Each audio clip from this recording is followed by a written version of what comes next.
Me diz uma coisa, vocês devem ter uma medição também de o que na vida cotidiana, o que na política afeta para cima ou para baixo a popularidade de um presidente, a popularidade de um candidato. Em que a gente tem que prestar atenção?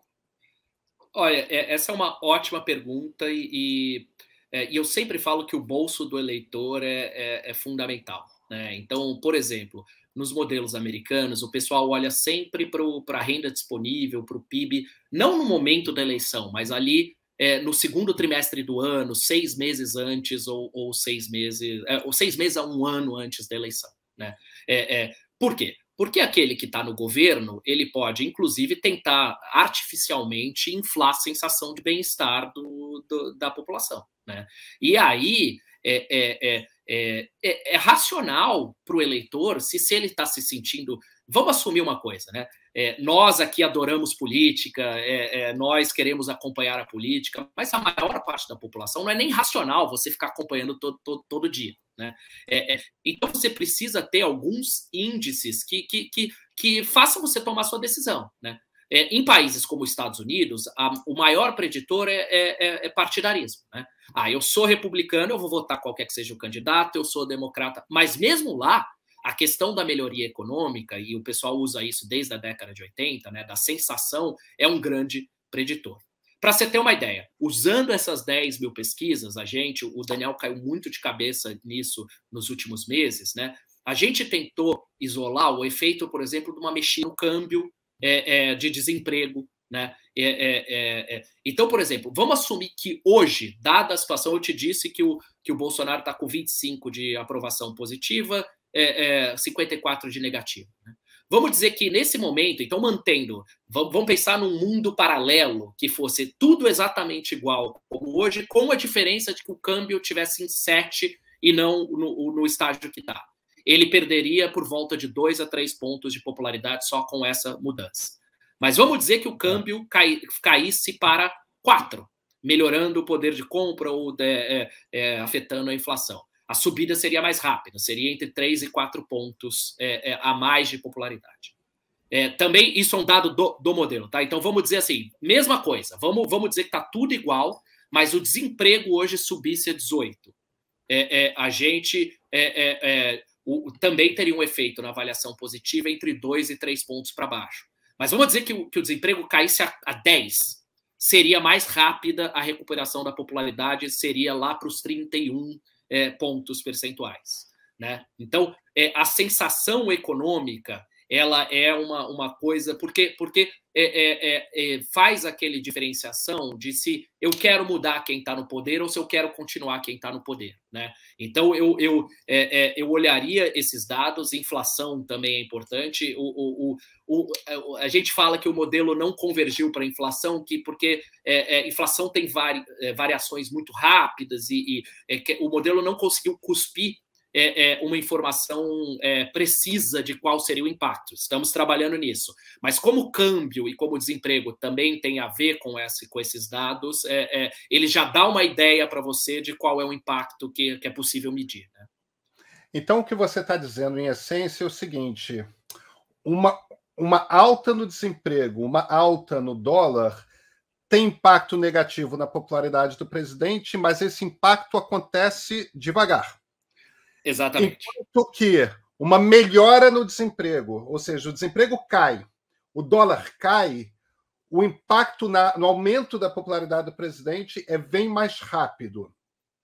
Perfeito, é exatamente isso. E a gente teve essa discussão, inclusive interna aqui, quando esses dados vieram, porque eles são muito consistentes, tá? Porque você olha lá para trás, eles são muito consistentes com essa velocidade que você disse.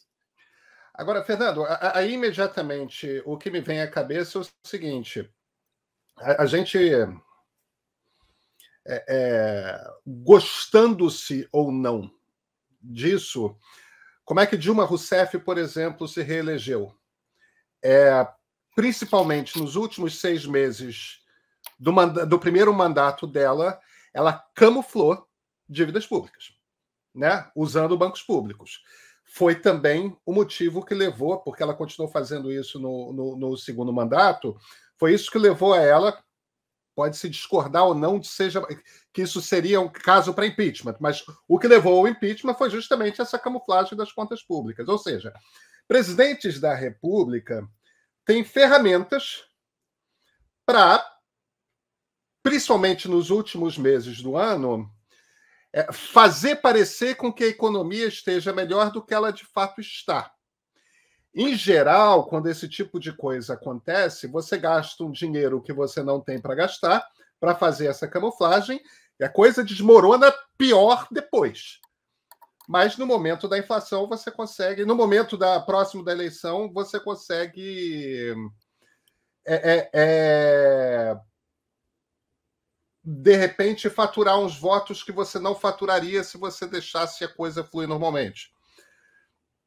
Tem timing para isso? O que eu quero dizer é, se o Bolsonaro começar a camuflar a economia 6 meses antes, já é o suficiente para ele mudar o resultado? Ou ele precisa fazer isso por um ano inteiro? Como é que funciona? Ótima pergunta, e isso não é só no Brasil, né? O Trump queria assinar queria assinar o cheque do auxílio com o nome dele, né? Então você tem total razão no seu ponto. Posso dividir aqui em duas partes, né? Nos modelos que eu conheço internacionais, o pessoal usa essa sensação no último 6 meses, último ano, né? Então quando começa a pessoa que está na cadeira começa a tentar fazer essas mudanças, né? E nos Estados Unidos o pessoal usa muito esse PIB, e aí não é o PIB per capita que pode esconder isso, mas é a sensação de melhora mesmo, né? Consumo, para você olhar no segundo trimestre da eleição, né? Então, se a eleição está lá para o quarto trimestre, você está olhando ali 6 meses antes, né?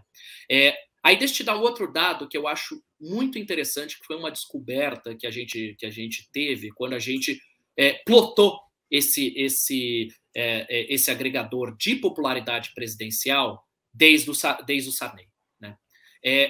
Para os incumbentes, é muito interessante você ver no gráfico que tem uma espécie de Vzinho, um cotovelinho de subida da aprovação e o cotovelinho, ao contrário, de queda da desaprovação, em junho do ano anterior à eleição. É quando começa, né?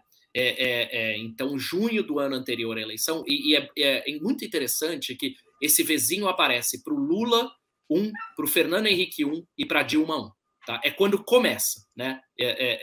Ele não apareceu para o Bolsonaro ainda, tá? Então, assim, quando você compara os gráficos, essa mudança ocorre para os 3 outros presidentes que estiveram na cadeira, ainda não aconteceu para o Bolsonaro, né? E aí você tem diferentes situações. Você tem presidentes que estabilizam no ano eleitoral a sua popularidade e a sua desaprovação, e tem outros que continuam crescendo a aprovação e caindo a desaprovação, né? O que eu acho que esses dados mostram? Que, olha, se a gente considerar, tá certo, são poucas observações, são 3 presidentes, esse timing já começou a correr para o presidente, né? Por outro lado, quando você olha, né, tem vários estudos sobre booms de commodities, sobre na chance de reeleição do presidente, esses 6 meses anteriores eles são muito importantes, né? Eles são importantes porque a pessoa, se ela está sentindo que a vida dela está melhorando, mesmo que seja artificialmente, isso pode ter um impacto na hora de votar na urna, né? E aí eu queria, Pedro, te trazer, se você se interessar, uns dados sobre como isso também afeta o comportamento do Congresso e do famoso Centrão, né? É claro que eu quero. Então vamos lá. Esses dados, eles vêm da minha dissertação de doutorado, tá? Então eu ainda não publiquei, mas já apresentei o que eu estava interessado em saber, né? Eu estava interessado em saber se o eleitor brasileiro, quando ele está escolhendo um candidato para o Congresso, o que ele considera, né? Quais características desses candidatos ele considera? Então eu fiz pesquisas em 2018, durante a eleição presidencial, né, em parceria com o Ibope. Depois eu fiz em 2019, logo depois da aprovação da reforma da Previdência em primeiro turno, então ali na semana pós-aprovação, e fiz ano passado também, durante esse ano, 2021, ali em março, na questão da pandemia. E como é que era a ideia de fazer esse tipo de pesquisa? Bom, o método que eu utilizei, ele leva em conta a ideia de que o eleitor ele não considera uma coisa só na cabeça dele, né? Então, o eleitor ele não para pensar assim, bom, esse deputado ele está me dizendo que ele é a favor do aborto, então eu vou votar nele ou não vou votar nele. Né? Ele considera várias coisas, alguma coisa pode ser mais importante ou outra em determinado momento, mas a decisão é tomada com várias características do candidato. Né? E aí, como é que você faz isso? Você apresenta para o eleitor 2 perfis. Né? Para cada eleitor, 2 perfis e fala assim, escolhe o que você gosta mais. E nesses perfis, você aleatoriza várias características. Né? Então, o que eu aleatorizei? Partido, eu aleatorizei, votou a favor ou contra a Previdência, eu aleatorizei, em 2018, era a favor da lei anticorrupção ou contra, porque corrupção era um tema muito forte em 2018. Né? E você vai aleatorizando, o eleitor ele tem que escolher ou um ou outro, é a chance que vai definir, né? A aleatorização que vai definir que perfis que ele está comparando. Né? E aí você consegue isolar o efeito daquela característica específica, considerando todas as outras. Né? E o que eu sempre coloquei nessas perguntas era a capacidade do candidato levar emendas parlamentares para o município. Né? E aí, o que eu achava é que, consistentemente, o cara ser bom de levar emenda comparado com aquele que não levava, ele tinha uma probabilidade de receber o voto entre 15% e 18% maior, em todas as pesquisas. Então, essa pressão por orçamento que a gente está vendo agora, ela não é por acaso. Né?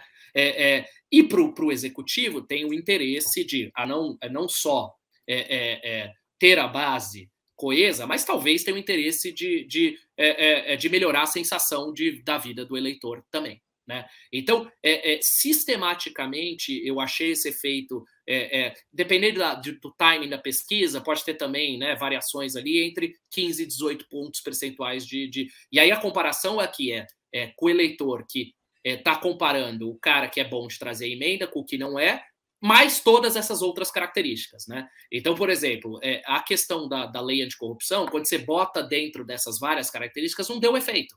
Não fazia diferença. A questão da Previdência não deu efeito nenhum. Você dizer se votou a favor ou contra, o eleitor, na média, não tá importando com isso. Né? Então, esse processo que você citou perfeitamente, de tentativa de mexer com a sensação, ele pode ter efeito, sim.